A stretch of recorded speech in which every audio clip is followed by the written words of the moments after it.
Olá pessoal, tudo bem? Bem-vindos ao canal Eco Matemática. Eu sou o professor Daniel Eco e no vídeo de hoje iremos desenvolver o deslocamento de uma partícula no espaço, usando para isso funções vetoriais e o GeoGebra.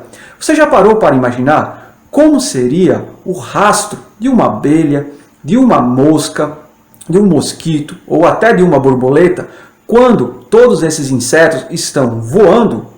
Se eles pudessem deixar esse rastro, como seria essa curva no espaço? E o que é que isso tem a ver com as mais diversas engenharias e física? Assim como, claro, a matemática. Ok, então aqui nós estamos na tela principal do GeoGebra. Okay. Primeiro passo, vamos abrir a janela de visualização 3D. Volta a clicar aqui na janela de visualização 2D para aparecer o ícone onde iremos gerar um controle deslizante. Ok? Vou nomear esse controle deslizante de T e a variação dele será de menos 20 a 20. Você pode optar pela variação que você quiser. Aqui em animação também vou diminuir a velocidade dessa variação, para o processo ficar mais lento. Então geramos, posso variar esse controle deslizante tanto com o cursor do mouse, aqui na janela de visualização 2D, ou dando um Start aqui no lado esquerdo também. Ok, pessoal? Ok. Então, o que é que nós queremos construir? O deslocamento de uma partícula no espaço. Essa partícula ela pode representar um inseto se deslocando no espaço, uma abelha, uma borboleta. Ok? Agora imaginemos que esse inseto pudesse deixar o rastro por onde ele voa. Nós teríamos o que chamamos na matemática uma curva no espaço. Ok? Uma curva no espaço.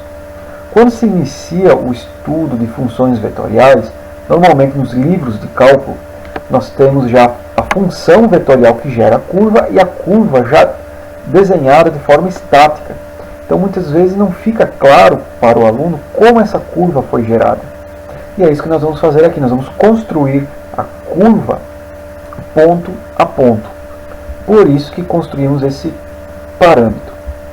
Bom, já comentei sobre função vetorial. O que é isso, né? De uma forma bem simples. Vou criar aqui um vetor no GeoGebra. Veja que ao digitar vetor aqui na entrada, nós temos várias formas diferentes de vetores. Eu vou optar pelo vetor onde iremos ter como entrada o ponto inicial e o ponto final desse vetor. Okay? O seu ponto inicial, vou optar por ser a própria origem, para ficar mais simples de visualizarmos. Ok? Lembrando que um vetor pode estar em qualquer local do plano, se ele possui duas componentes, ou no espaço, ele possuindo três componentes, desde que se mantenha módulo, direção e sentido. O vetor será o mesmo. Ok? E uma vez um vetor no espaço não estando centrado na origem, para centrá-lo na origem, basta fazer o ponto final menos o ponto inicial. Bom, então como o meu ponto inicial já é 0, 0, 0, já é a origem, o ponto final também coincidirá com as componentes do vetor. Aqui que vem o detalhe. Eu poderia, por exemplo, digitar o ponto final como sendo 1, 2, 3. Reparem que eu construí aqui um vetor no espaço estático.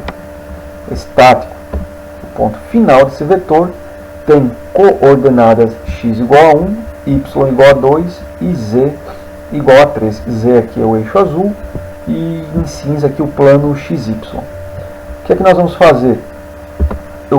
Cada uma dessas coordenadas agora serão funções de uma variável. E essa variável será exatamente o t que nós acabamos de criar.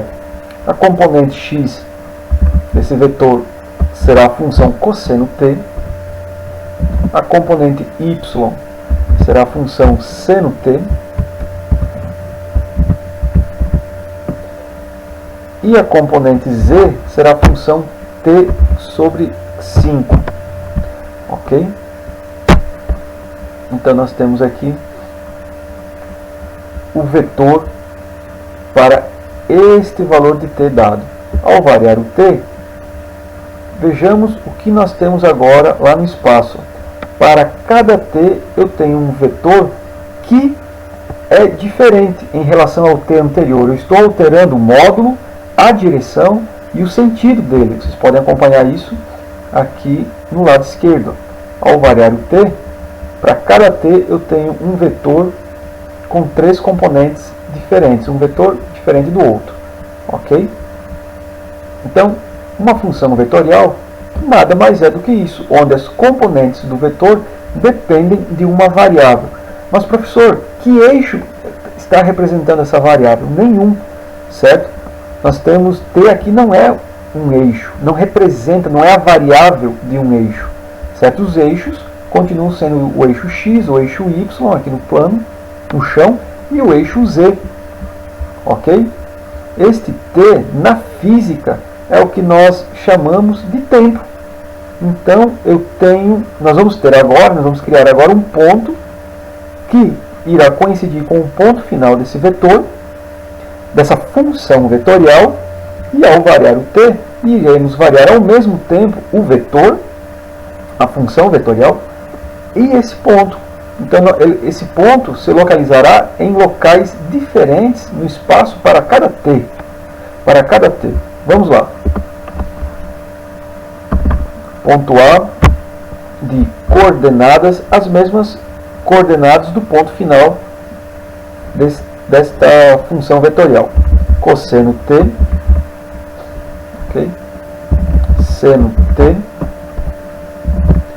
t sobre 5. Então, volto para cá. Vejo que ao variar o t, este ponto, essa partícula está se deslocando no espaço. Tem um ponto no espaço que está posicionado aqui de forma estática para esse valor de t, 10.4. Mas ao mudarmos o t, o ponto muda a sua posição no espaço. A brincadeira bacana vem agora. Vou deixar aqui o menor valor possível de t, menos 20. E vamos aqui na janela de visualização 3D, exatamente no ponto, com o botão direito, nós temos a opção aqui no GeoGebra de exibir o rastro. E vou dar o Start aqui no parâmetro novamente.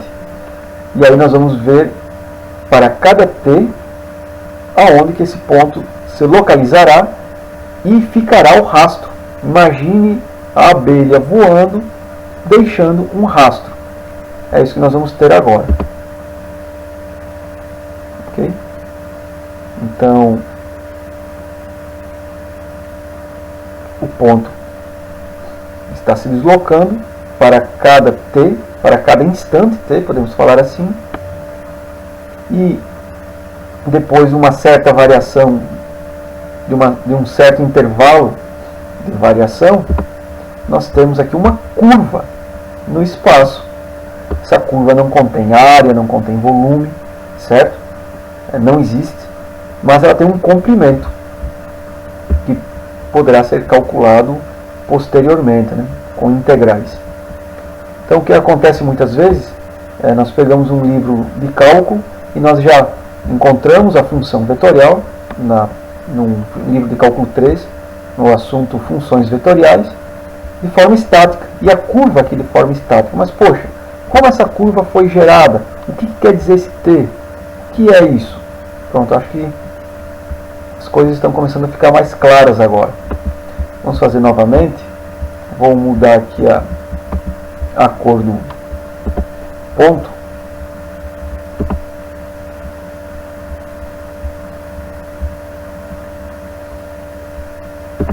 Para ficar mais colorido. Então aqui podemos representar o deslocamento de um inseto no espaço. Veja que nós estamos gerando uma curva, essa curva muito famosa, muito conhecida, uma espiral, né? Uma mola. E esta mola possui características interessantes, como por exemplo, repare que se você olhar de tal forma que o eixo Z está saindo da tela do computador, nós estamos vendo aqui uma circunferência. De fato, veja que a componente X e a componente Y são cosseno T e seno T, que geram uma circunferência. Como nós também estamos variando T, na componente Z, a componente Z, perdão, também depende de T, então eu tenho a construção, a variação também aqui em Z. Através desse exemplo, nós poderemos agora construir qualquer curva que vocês quiserem no espaço. Basta virmos aqui e mudarmos as coordenadas desse ponto em função de t e as coordenadas do ponto final aqui da função vetorial. Ok, pessoal? Espero que tenha ficado claro. Não deixem de comentar o vídeo, coloquem as suas dúvidas e deem o seu like para produzirmos mais vídeos bacanas através das perguntas de vocês. Valeu? Até mais!